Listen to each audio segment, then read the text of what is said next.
Hey guys, in this video I will show you how you can fix Rocket League unknown error while communicating. So in this video I will show you 3 ways how you can fix that. The first one, you need to just open your disk where your basically Rocket League installed.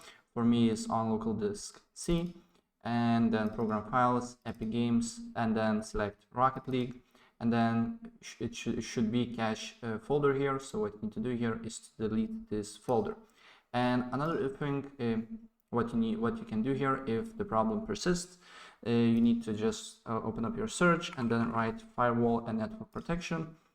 And once you hear, then press allow an app to firewall, and then you need to press change settings, go to and press this button, allow another app, press browse, and then you need to go to your disk where you basically save the game. For me it's local disk C, program files, and then Epic Games, Rocket League, binaries, Win64, and just add this button and press add. For me, as you can see here, there is an error because I already done that. As you can see here, there is Rocket League exception here. And if you try this method and the problem persists, then the last thing that you can do here is to change your DNS settings.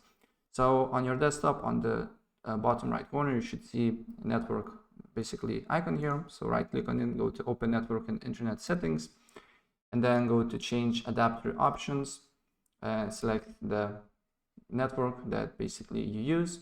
If you have a couple of it, basically select the one that do not have red cross on it, right? Then go to properties, and then go to Internet Protocol version 4. Press use the following DNS server addresses, and on preferred DNS server just write 8.8.8.8, and on alternate DNS server just write 8.8.4.4, right? And it should fix the problem, right? So that's pretty much it what I want to show you, and if I help you out, please press like button and subscribe for more. Take care, bye.